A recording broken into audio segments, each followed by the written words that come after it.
Imagine taking that and bringing it into every aspect of your life, whether it be the boardroom, your marriage, your relationship, work, whatever. When you can take that balance and that peace because things are just where they're supposed to be, and you can bring that in. And that's the idea of the Character Institute, is that we're trying to bring that feeling of what we feel like when we're in that spot, and bring that into every part of our lives. And when we do that, man, the world's just going to be the world's going to be a really cool place.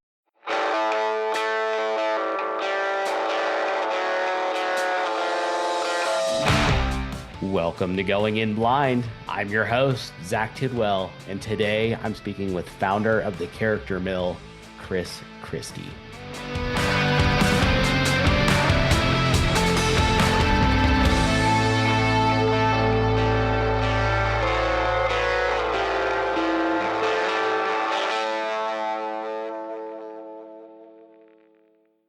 And to everyone at home, thank you for listening. Please take a second to help me grow the show so that I can keep delivering these conversations week after week for years to come. Subscribe, rate, and review the show in whatever podcasting app you're using right now, and check out the show notes to follow me on social media and YouTube as well. When you share your favorite episodes, tag me and use the hashtag GoingInBlind. You can also join my mailing list at zachtidwell.net. And if you know someone you think I should talk to, have them send me an email at contact.goinginblind@gmail.com. Christie, thanks for coming on. Oh man, I've been looking forward to this for a while. So I'm excited. Thank you. Yeah, this stumbling across your story was a hidden gem. For me, for people at home, we actually met. I was supposed to come onto your podcast, and it was during, you do pre-interview calls with your guests. I don't do that. And you were telling me a little bit about your show, and you started telling me about yourself and your story. And specifically, it was when you talked about your brother and how that played into what you're doing today. And I was like, I need to talk to this guy. I need to, I need to have you on. And I don't bring that stuff up if people do pre-interview calls like that, because I don't want it to become this weird dichotomy where someone's expecting an episode trade-off or exchange. But as soon as you mentioned that during that pre-interview call, I was like, I need to talk to this guy. And so I think if you can tell everyone a little bit about yourself, the what character is playing a role in your life professionally, and why it is this pinnacle of your work, and how your brother played into getting into what you're doing today, and then we'll just roll from there. Wow. Yeah. No, that's awesome. And yeah, I sit back and often I remember the day that my brother passed, and holding his arm, watching the New England Patriots, which we love to do. And that day will forever linger in my memory. And, looking back, when you talk about character, there are so many episodes that I've had in my life that I think brought me to here. And I'm a big fan of, I am exactly where I'm supposed to be. And is that successful, or is that glamorous in other people's eyes? I don't know, but I'm exactly where I'm supposed to be. And that's because of my brother. And before that, it's because of my father, that instilled in me the love for the outdoors and the passion for the outdoors. And I think my brother taught me my work ethic and just the drive to be better every single day. Was he your older brother? He was my older brother by 5 Okay. years. Yeah. And it was, yeah, man. I mean, he was my world. My dad left when I was 10. And I still, to this day, remember the day when he left. We were living in southern Maine, and for whatever reason, the house we rented had like this pile of wooden dowels, like just that were milled out behind the house, and they had been there for years and years and years. And one day I was just stacking them because my dad promised me 1 penny for every one I stacked, and being in, gosh, I think it was 4th grade. I was stacking them up just to see if I could get a couple bucks. And then Yeah. all of a sudden I had noticed he wasn't around. And then uh, after I stacked them and walked inside thinking, oh, okay, I was going to get my couple dollars. And my mom looked at me and said, yeah, he's not coming back. And there was no goodbye. There was nothing, just gone. And so I bottled it. I think like a lot of young people do. Um, but that was my first hero, was my dad. And then I moved in and my brother took the brunt of it. And we can talk about my podcast and my forgiveness episode and all of that, that I walked through. But then all of a sudden my brother became the hero in my life, and he was the work ethic, and he was the guy that sacrificed a lot for me to be able to chase the things that I was pursuing, which were athletics. I was a very successful golfer. I was a very successful skier, very successful baseball player. I was that athlete, and I was there because my brother did so much to provide for us. He And kind of so bore the weight of the household and became the man of the house. he did. Yeah. I mean, my dad left when, he was still in high school. So he dropped out of high school and became a fisherman, which in Maine, is he was down in off North Carolina, out of Massachusetts, and became a fisherman because he could make a whole bunch of money. And that all of a sudden led into massive drug abuse for him and a little stint with the law.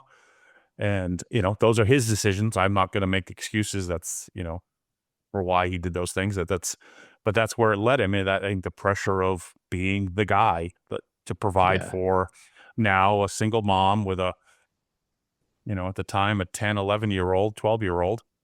So yeah, no, he became that person, but still, he was always looking out after me.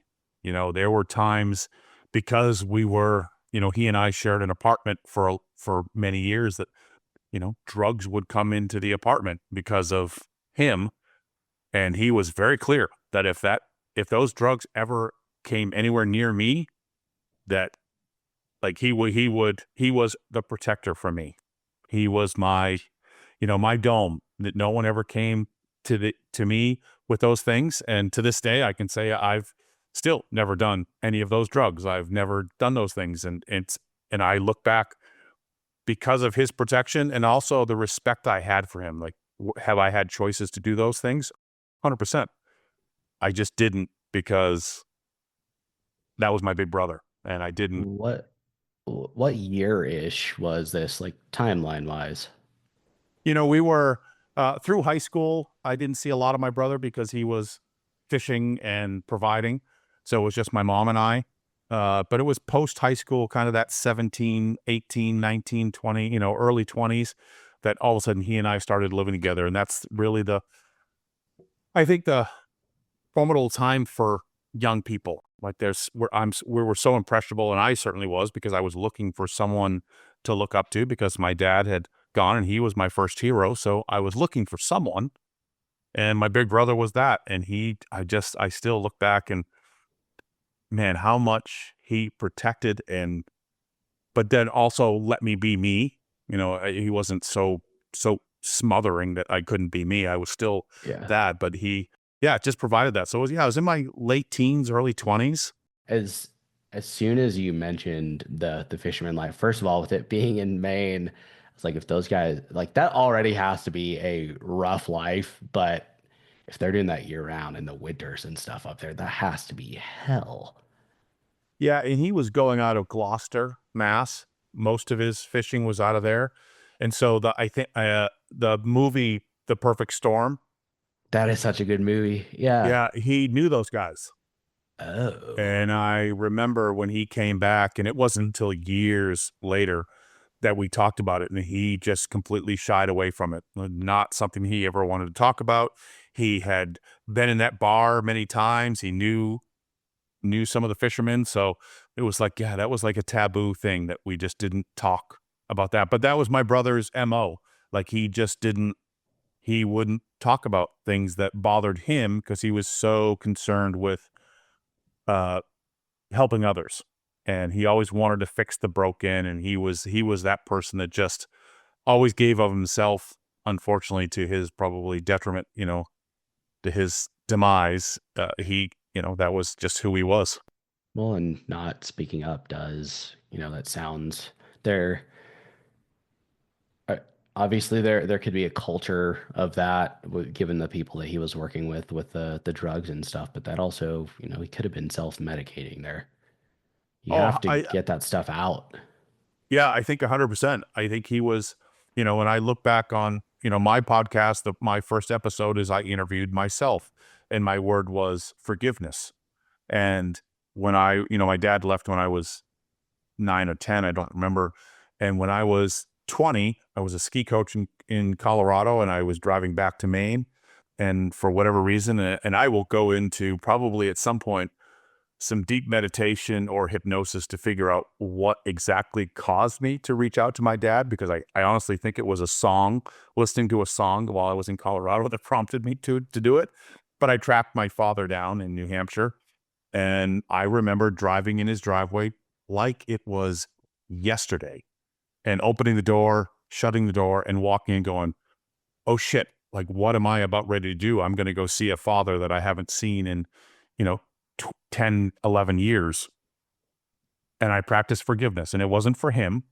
It was for me. I needed to practice that. I didn't want to carry the weight of why he left me. I just forgave him. And my brother never did that.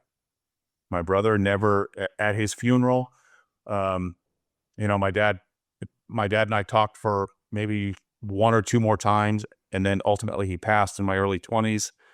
And at the funeral, I remember my brother, he was an absolute wreck. And while sad, I was at peace. I had forgiven him for what he had done to the family, to me. My brother never did. And I think that was part of the burden and the process for which led him down, a wrong road, was he just didn't practice forgiveness. So for anyone that's listening, man, if you have the opportunity to practice forgiveness, do it for yourself. It's such a powerful tool. Yeah, and I some people hearing that might initially think that that sounds corny, but it is so true. Like that, holding on to that shit weighs on you, and it does. It's that it is baggage. It is so not it is some spiritual baggage that will drag you down and negativity that you don't need to carry. And it's whatever is there that you're having to forgive, obviously that has been earned. That whatever that pain is there, or whatever hurt has been done to you, but making an effort to move towards that is so valuable, and it can be crucial. And it sounds like it probably could have made a difference for your brother. But is that ultimately what killed him, was his drug addiction? I think it probably played a part.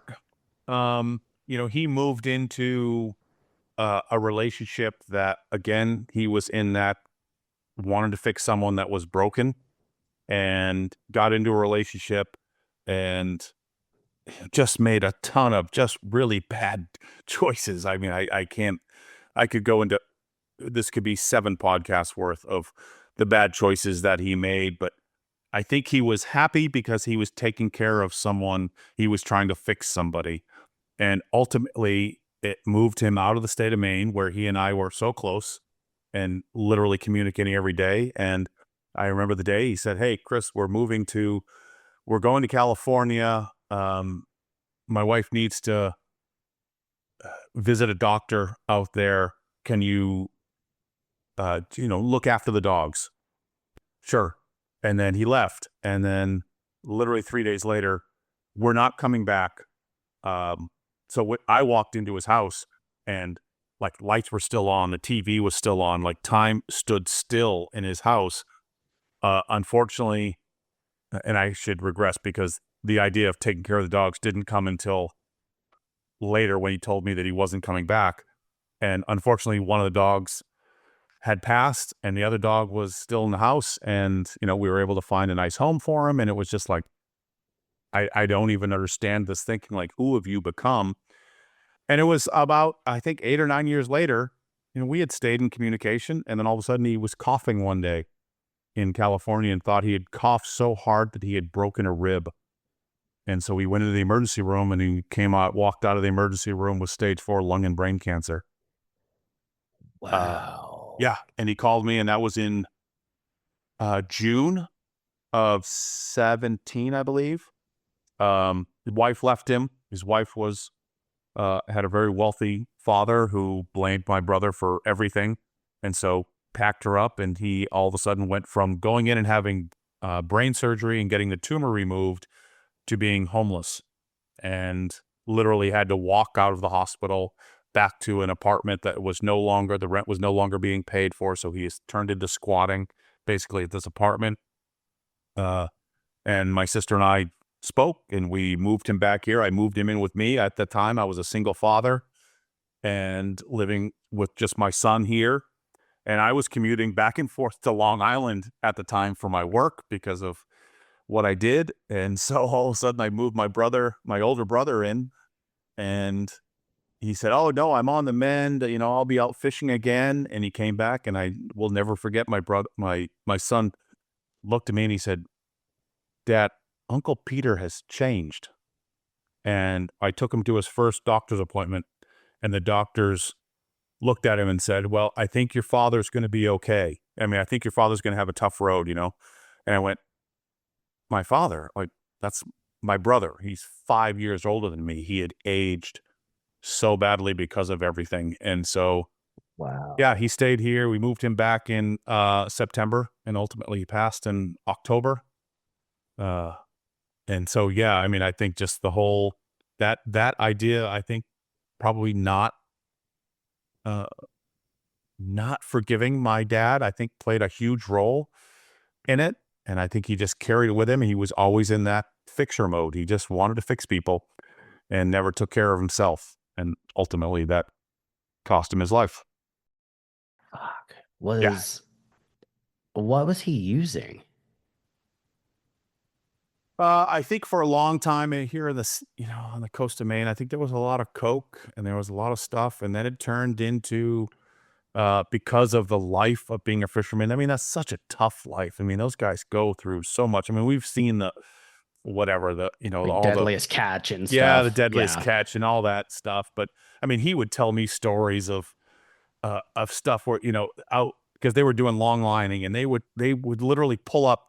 He's like, we pulled up a body bag one time, and he goes, and nope, we just unhooked and poof, off it goes. And guys taking hooks through their hand. I mean, just the life is so hard. And I think drugs were just a way of just squashing of that, on top of Yeah. everything that he was dealing with being the provider for my mom and for me. I think it was so overwhelming that was his release. And it just, I don't know all the drugs that he did because he kept me from it. He would not let me see that side of him. And to this day I still love him and respect the fact that he didn't do that. And um yeah, just I can't even comprehend. At one time, I was thinking about uh, going out to Alaska because that was the draw back then. Go out to Alaska, make a lot of money, and he's like, "Nope, not a chance. Nope, you're not going to go." It's just not. Amy, he was such a protector. Yeah. Wow. That Yeah, is well, did he have kids or anything? no, he was unable to have children. I don't know why, but and ultimately the woman that he was with at the end had two beautiful daughters who embraced him kind of as their father. He embraced certainly them as as his daughters. And yeah, they're both amazing young ladies. And I haven't seen them since um, they flew out the day after he passed, and we hung out for a little bit. Unfortunately, I haven't had any contact with them, but that was a promise that I made to my brother that I would always keep an eye out for them. So I follow them, and they're flourishing. They're just such amazing young ladies. That's at least there's even though that's not a blood tie, like there's a tie to him there and that it's in a positive light. At least it's something. Yeah, I think he had in a short period of time. I think he was with them for probably 8 or 9 years before he passed. But I think, yeah, I think he had an impact on their lives, and at least I hope so, because he was an amazing human being. Yeah. So that experience, and I can't imagine what that anguish had to have been like, especially with him playing such a crucial role in your life from fourth grade and onwards. If you guys weren't close before that, that leads to the Character Institute and the mill and what you're doing today. It was I think it was kind of the pushing point. I had gone through a number of things. Uh, I left after high school. I left for a little bit and to went to college, of course, in Michigan, and I was pursuing golf. Golf was my thing. Skiing was my thing. Baseball was my thing. I was that athlete. And I thought I was going to be a PGA golf professional. So I went to Michigan for that. And so that's when, I saw him when I lived with him. It was in the summers because I would go to school and then come back in the summers to Maine and then leave again. And, so I got to experience world outside of this area, where I lived. And I think that's probably part of his demise, not demise, I should say, his, the fact that he just didn't see the world outside of our area. And so I got to go to school in Michigan and then transferred and then came home, took my first internship in North Carolina, in Virginia, excuse me, and then did got offered because of my playing ability in golf. I got offered the opportunity to play in North Carolina. Went to North Carolina, did uh, did my thing down there, and I remember going down, and I think this is what started, using the experience of my brother and witnessing what he did, and then all of a sudden, this was the first experience where I got to see it firsthand and how it affected me. Was I moved to North Carolina because a coach had promised me all this grandeur of playing, and I transferred down to Methodist College in North Carolina, got down there, hadn't picked up my clubs in like weeks, beat his top three guys, and then we got ready to do this qualifying, and he's like, okay, well, we're going to do 7 days of qualifying to who makes the team. And if you don't make the team, then you have like limited tee times of where you could play on these other courses. If you were on the team, then you had access to just these beautiful courses in North Carolina. And I looked at him, I said, well, I'm not going to go through the qualifying. He's like, well, yeah, everybody has to. I'm like, no, no, no. Like, you made a promise to me that if I came down here, that I was on the team. Like, this is your words to me. And he's like, well, I know, but you still have to go through qualifying. I'm like, no, that was not part of the discussion. This was the deal. Like, I just took your top three guys out and I just beat them. So I'm not, this is not going to happen. He's like, well, you have to go through the qualifying. And I said, listen, on the first day of qualifying, if I'm not on the team, I leave. And every day for like the 5 days leading up to it, he was in my dorm room telling me, asking me, oh, Chris, you got to change your mind. I'm like, listen, dude, I just need you to live up to your word that brought me to transfer from Michigan down here. Like, I just need you to live up to your word. And I didn't find out till I was in my mid 30s that he was like calling my mom every single night going, hey, you got to speak to Chris. We got to talk to him. You got to speak to him. And her response was, he's his own man. Like, he'll make his own decisions. And on the first day of qualifying, he wouldn't put me on the team. And so I bounced. Well, and that takes some huge stones, especially what are you like 22 at the time? Oh no, I know I was 19. Okay, yeah, as a young man to be like, no, this was the deal. Because I guarantee you he pulled that on other people before. Like that, but the as a boy, you're still a boy at 19 to stand up to a man who is running a golf program at your college, that's huge. Yeah, I mean, I don't, looking back, I don't know what, I don't know. I guess I'm going to focus the fact that I was, didn't have a father, and maybe I grew up a little quicker, but I had a brother that, was that guiding, the hard work ethic. And yeah, for whatever reason, I just was like, no, I'm out. Like, like I remember that, like I just packed up my stuff and I bounced and went back to Maine. And because skiing was my other passion. I was a state champion skier, and I all of a sudden just jumped into the local ski area, started coaching, and then I don't know why I got offered an opportunity to go work at the Bopieti summer ski camps in Mount Bachelor, Oregon. So I bounced to Oregon for 3 weeks, did the summer ski camps out there, and then, had a great time, met some amazing people, and then came back a couple weeks later. Radar Wall, the US Pro Tour, ski Pro Tour champion from Norway, called me and said, "Hey, Chris, loved what you did in Oregon. We're looking for a head coach in Telluride, Colorado." And 19 years old going, "Okay, you're offering me a head coach job in Colorado at one of the best ski areas in the country." Yeah, yeah. Actually, my car is already started, and and I'm on the way. And I went out there, and man, the stories I have of that, of having no money. I don't even know how the hell I got out there. I'm driving in with my goggles on because I didn't have a defroster in my car, so I'm driving with my head out the window, driving in. Just because it That was an sounds like something out of Dumb and Dumber. yeah, Like, 100%. But it was, I looking back, it was an opportunity. yeah, It was an opportunity, and I got there and I busted my ass, and I turned that program around in one season to the point where going up the last chairlift ride of the season, a coach looked at me and said, "We can't believe what you've done with this program. Like, Telluride never was a program. Now all of a sudden you guys are occupying all of the podiums. Like, what? I don't know what you're doing, but we're looking for a new head coach in Winter Park, Colorado, which was one of the premier programs in the country. Like, would you be interested in being the head coach there?" And I'm like, 100%, I'm out. And so I went up there, and then ultimately it was funny how the universe works, that a couple of the coaches that I coached with at the Beatty camp were head coaches there.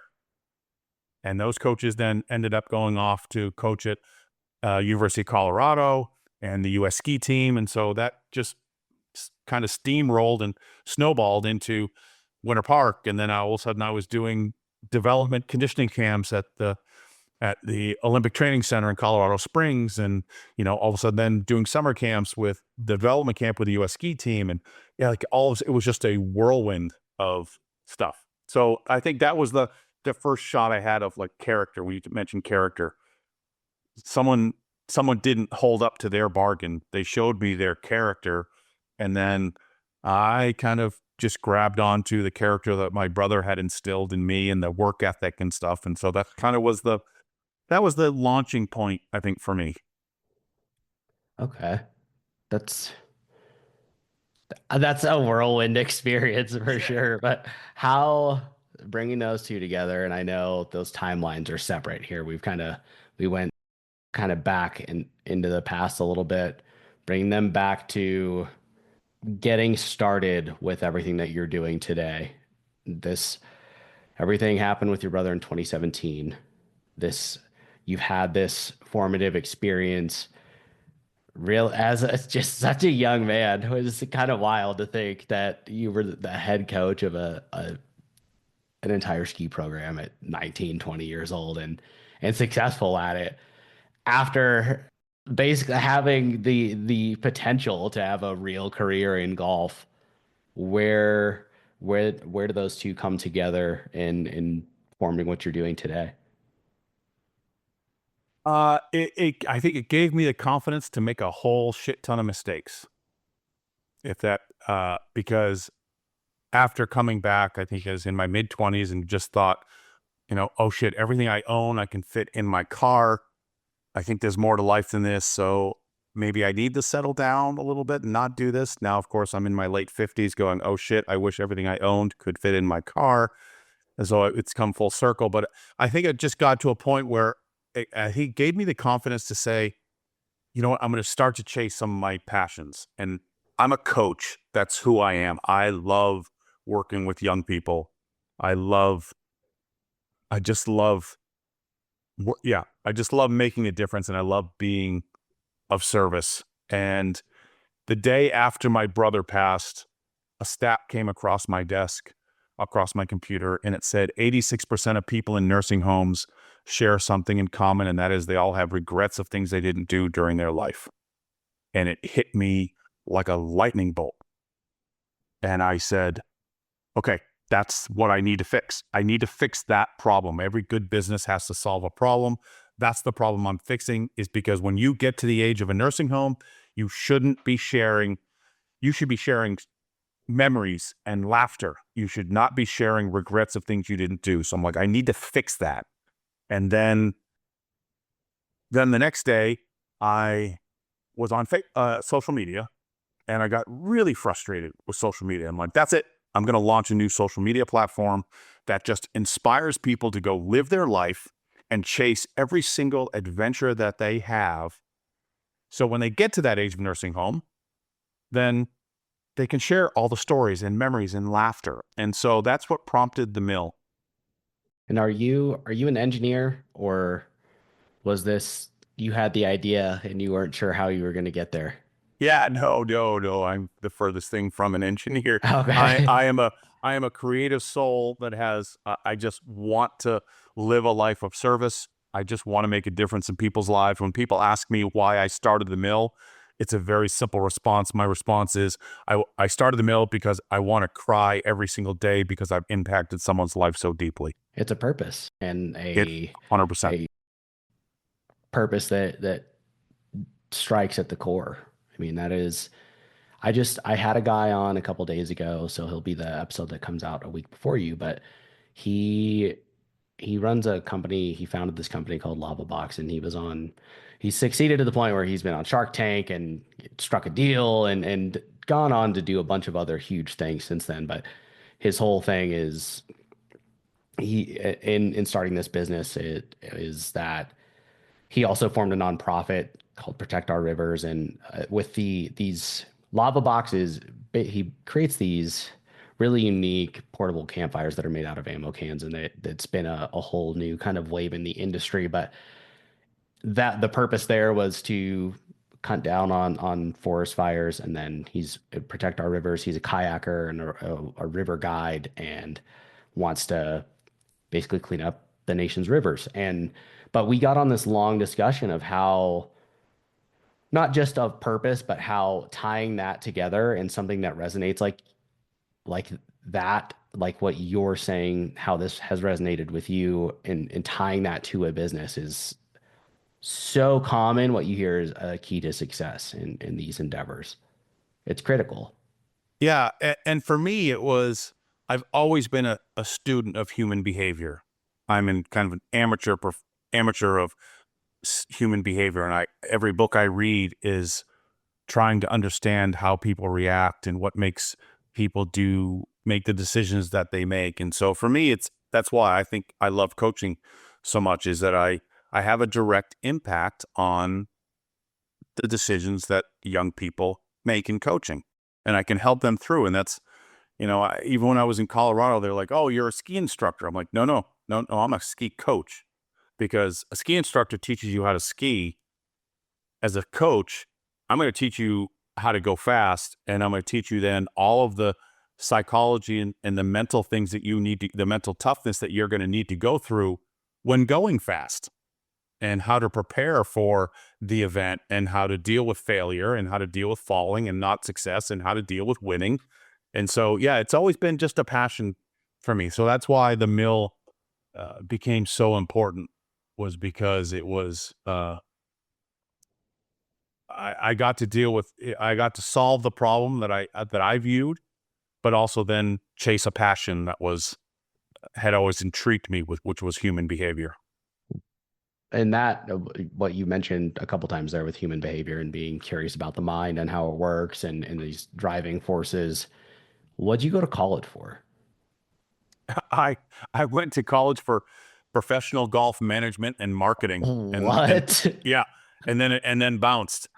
And I then, can't believe so that's a I don't degree. have a college degree, and Yeah. it just, yeah, no, I all of the studies I've done have just been my pure passion for it, and reading, and I'm a big fan of when someone does something better than me, I focus on them 100%. I'm very humble. I'm okay with my pride. I'm confident with who I am. So if someone if I have an opportunity to learn something from someone, I'm all about it. And so, yeah, no, I went to school to be a professional golfer. That's what I Yeah. went to school for. And ultimately, I became a 15-year PGA golf professional and started my own golf school. I've written a book. I've done all those. I've done that, but it just comes back to those. I mean, that's why it's secondary. Why I don't mention them, because what I dealt with my brother and the mill and the character and stew with what I'm doing now, it's so more important than writing a book or coming up with a new golf philosophy. Yeah. Well, and I think that kind of speaks to two things. Like, I'm sure it sounds like you understand your mind more now than you did when you were 19. Obviously, being a pro golfer is freaking sweet, but like on a deeper level, you like to know how people work and what makes people tick. It sounds like, obviously, I'm not trying to put words in your mouth, but I'd be curious, if you could have done that over again at 25 had you gone to college, would it have been in some form of psychology or something just because you'd understood more of what some of your other interests were? But that's interesting. That's what I expected you to say after you explaining like what it is that you love about coaching and all these things. But so the mill came first out of the three kind of big branches that you have going on. Yeah, the meal came first. Still will always wouldn't I'll never forget the day I was in a hotel room in Long Island and I had finally discovered the logo because I'm a big logo guy. Like I can't move forward without a logo. Like I have to have that identity. And Yeah. I was jumping around like a schoolgirl in my hotel room because I had finally made the move to do it. And launched it in 2019, pulled it in 20, learned a lot, made a ton of mistakes. Oh my gosh, I can't even, again, whole nother podcast of all the mistakes I made. And then launched in 23. I then subsequently pulled it in the late part of 24 because I feel like I learned a lot, but it wasn't where I needed it to be. It wasn't accomplishing what I wanted. And so financially, it just became a really big draw Well, and on my family. So that is tough because of you not having the engineering background. First of all, you can you can get really screwed over by developers who are, yeah, and I had found a good company to work with. yeah. Um, they were good, but it was kind of like the Wix of apps. Like I could add certain things to it, but when I really wanted it to tweak it to get it to where what I wanted and what I think the people that were involved in the app wanted, um, they couldn't do it. Yeah. Well, and it's you don't no successful software is plug and play like that. When you look at successful platforms that are out there, I mean, they're purpose-built things. And that again, that's not obviously having any insight into what their team was like. It sounds like maybe they weren't worth the right fit. But again, that's tough with you not having that background, and you kind of have to have some blind faith going into partnering with these people. Like, okay, yeah, they can deliver, and it's unfortunately that is not a very cheap path to go either. Software developers get paid really well, but good for you for sticking with it, man. I don't that's ballsy. I would have a hard time putting that much trust, I think, in strangers. Well, it did what I needed it to do. I always looked at, I think, as this was my second beta test to see what were people going to interact with, and they did what I needed them to do as a second beta test, and I got to learn a lot more. And then all of a sudden, through that test, there were things that I all of a sudden realized that, oh, I need to do this. This is what the people that are uh, getting involved in the app they wanted. This is what they want to see, and so it just kind of got to a point where they couldn't do that anymore. It became a lot of a financial drain for me, and for my family. And so we just decided, oh, we're going to suspend it. I will relaunch the mill in 26 under a different name. It won't be the mill. It will be launched under a different name with the same purpose. I just believed that when people go on adventures, that's when we begin to learn kind of who we are and what we're all about, which is then, of course, led to now I'm focused on the Character Institute and what I'm doing with those programs. And of course, that will then morph into whatever the new app is going to be in 26. Well, and when you say that the Institute, that's the podcast, but do you have an online course or are these sessions that you're doing, like interpersonal things that you're doing with people? Yeah, I'm actually in the development of the two programs right now, which will be launching in the summer of 25.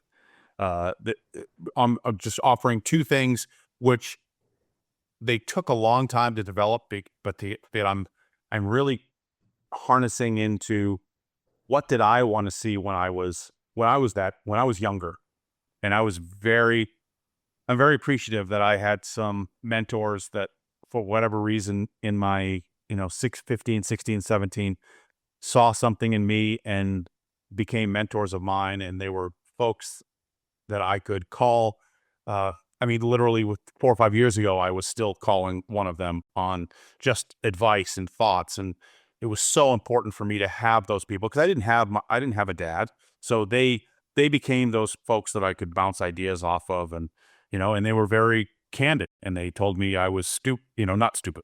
They were told me that, oh, that's a bad idea, and these types of things, and they were just so important in my development as a young man that I want to develop these programs. So the two programs that we're launching in the summer of 25, we're going to be doing the Discover Your Compass program, which is going to be a coaching program for young adults, whether it's post high school, college, whatever. And I say we're tagging, going after young adults, but ultimately it's open to anybody. But it's just kind of the following the ikigai. If you're not familiar with ikigai, the Japanese term, which is Uh, we're following the principles of ikigai of discovering, what you're good at, what you're passionate about, what the world needs, and what you can make money at, and how you can bring those things together. And the Western translation to that would be why you wake up in the morning. Like what fires you up when you wake up in the morning? That's your ikigai. it's And I think purpose. your purpose, 100%. And so I think there's just a lot of young people that get caught up into whatever society thinks they're supposed to do, and oh, I'm supposed to have this, and I'm supposed to do this, and because my parents told me I'm supposed to do this, and nope, the program is designed to bring people back into the principles of that, and then so it's a 6 month program and includes coaching one on one with me, uh, coaching as a in group sessions, but also I have outside professionals that come in that have been mentors of mine that will also come in and serve as mentors to this group. So now you've got lifelong mentors that will to be there to help you and guide you along with the coaching. And so that's the Discover Your Compass program. And then recognizing that not everybody wants to pay that or needs that, then we have the Pathfinder program, which is just kind of the mentor program where they have access to everything that we're doing within the Character Institute, access to me, but on a more limited basis, just kind of to be that person that support, that little extra foundation to help them pursue what they're doing. And so yeah, those are two programs: the Discover Your Compass program and then the Pathfinder program. And I'm so excited. I want to launch them yesterday, but I'm being very patient, practicing something that was one of my key words for this year was patience. So I'm being very patient and making sure that I design these programs exactly how Well, and I I want them. think what you touched on there with people going down the path that they think that they need to do is so important for young people, for young adults to be exposed to all of the other options out there and to see that I don't need to go to college. I can become an entrepreneur or learn a trade or whatever. There are I think our education system and still just culturally we do kind of push the college route into a corporate desk job that no one really wants. And I think that having never worked a corporate job, I think that probably plays into a lot of discontentment in people's lives, right?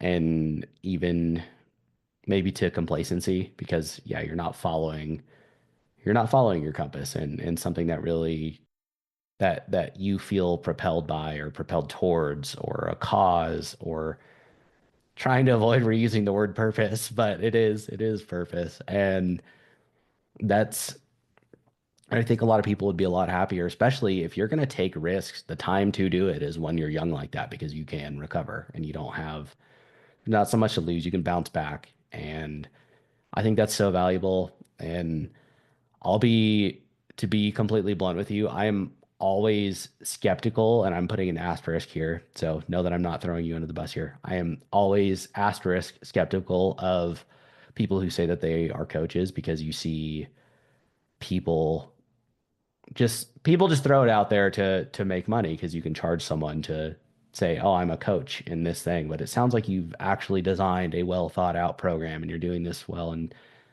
it's undeniable you've done some big things in your life, and there's actually there's resume points there to actually back up what you're doing. You're not some schmuck out there just trying to take advantage of people, and I appreciate that. And if I didn't believe that, then I wouldn't have asked you to come on the show. Like that's just I'm not interested in supporting people like that. So I think that's really cool, and I'm excited to see if and how that ties into the mill when it all launches. But I'm just excited to hear you said that'll be this summer, so end of the year, maybe get an update from you and see how things are going. Yeah, man, I appreciate that, and that's something I battle with the whole, because someone said, "Oh, you're a life coach." I'm like, "No, no, I'm not a life coach. I I tell nope, people who and I'm say not that they're this." And life I coaches to fuck right off. I do. Like, you can yeah, go fuck yourself. You're taking advantage of people. yeah, I tout myself, I'm a character coach. I'm gonna help you develop your character. Now, what the hell you do with that is entirely up to you, but I'm just gonna kinda help you go down the road and help discover kind of who you are, and I'm not gonna try to fix anybody. I'm gonna use the experience that I've had and all of the faults that I've had, and there's all sorts of shit, dude, that we have not. I'm looking at my whiteboard of talking points that we could go over, and I've touched on maybe 20% of the things that have gone in my life that have ultimately created where I'm at right now. And yeah, I just want to use those and help young people because again, I'm a coach. An athletic. I'm a sports coach, but now I've morphed myself into and moved myself into the idea that I have the ability to help people shape their lives. I'm not going to shape their life. I'm not going to change you. I'm not going to, if people have come with to me with some, and I have had folks that clients that I've worked with that have, some issues that I'm very clear, like that's not my realm. I'm going to forward you to somebody else. But I think character is something that we can all develop and we can all work on. And the more understanding we have, and that's why the tagline for the Character Institute is growth through adventure. I just believe that when we go on adventures and we put ourselves, and I hate the idea of outside our comfort zone. I'm not a believer of that because that's a box that is just doesn't exist. Like there's nothing outside our comfort zone. Just go experience stuff. That when we experience those things and we really begin to understand who we are, we gain confidence and we do these things. And the more we understand who we are, I'm trying to get people to just imagine yourself. For folks that are listening, just imagine when you've gone on that hike or you've done that amazing adventure and you just sit quietly and you're at that peace, like, oh, like life just seems to be where it's supposed to be. Imagine taking that and bringing it into every aspect of your life, whether it be the boardroom, your marriage, your relationship, work, whatever. When you can take that balance and that peace because things are just where they're supposed to be, and you can bring that in. And that's the idea of the Character Institute is that we're trying to bring that feeling of what we feel like when we're in that spot and bring that into every part of our lives. And when we do that, man, the world's just going to be the world's going to be a really cool place if we can get more people into that Yeah. mode.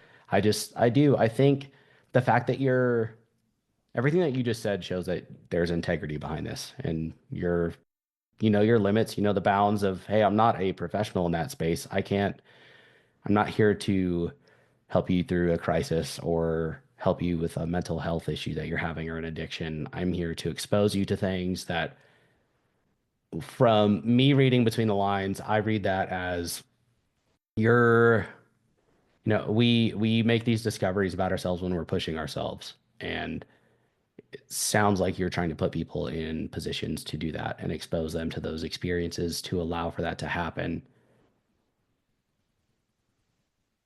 Yeah, because that's what worked has worked for me. It's worked for now a lot of people that I've spoken with even before this, is that when I was in that place of yeah, because I battled depression and I have contemplated suicide and I have been down incredibly dark. It ultimately cost my marriage. And again, there's all sorts of things that we have not talked on that are super, super dark for me. But where I found and what pulled me out of that was to get into nature and just have things slow down and be at peace. And that's where ultimately I made a lot of amazing decisions for my life, was in those positions because because I have been very dark and I've battled alcohol and the whole works, and I've done all those things. But ultimately, when I went out in nature, because my father and my brother instilled such a passion for the outdoors for me, that I just relied on those. And when I pulled myself back into those environments, and we are a product of our environment, so I just, for whatever reason, pulled myself into those environments. I started making good decisions, and I started understanding who I am and what my purpose was here and how I was going to live a life of service and what my ikigai was. That's why it's so powerful. I'm just such a believer in it, and because so many other people, when you see it mainstream or whatever, they all talk about it. So yeah, for me, it's just that's where I think we make great decisions, and I think that's why it's so important. And the fact that you're doing it from a genuine place is going that will show in the execution of it, right? Like that's it's obvious when someone is into and believes in what they are doing versus when they're there for just for the paycheck. Obviously, right? You got to pay the bills, but this I'm excited to see where this goes for you, man. I really am. Yeah, I appreciate that because it was funny because we were just talking the other night and in our brainstorming with my wife on these programs and stuff, and I'm like, I think what I want to do is I actually want to take the what would be the tuition or the fee for the program and have someone, if they can go out and donate or make someone's life better in the amount of what the program would be, then we'll just give them the program for free. And she's like, really? Are you sure you want to do that? And I'm like, yeah, like because for me, it's, yes, I mean, we all have to have money to, to get by. But for me, it's just not about that. It is about, uh, yeah, I just want to change people's lives and do what I can to make life better for others and for myself. And so, yeah, like you're right. Yeah, I hope people get that it You comes from that should. place. I just in hearing that, I think that it would be a cool idea if, I don't know, just like you don't know how big this is going to be or how many classes you're going to be running or cohorts, but the idea of that forming some kind of scholarship program where you give out X amount a year, but it's a competitive thing for people to do and to pose these projects where the cost of that tuition is going to go. And, you pick the top five each year or however often that does come to fruition with, and that you support that too, where this tuition's free. And also, you and your wife are the ones who handle getting that money where it needs to go. So, it's actually ending up in service of what it was supposed to. I think that'd be a really neat idea.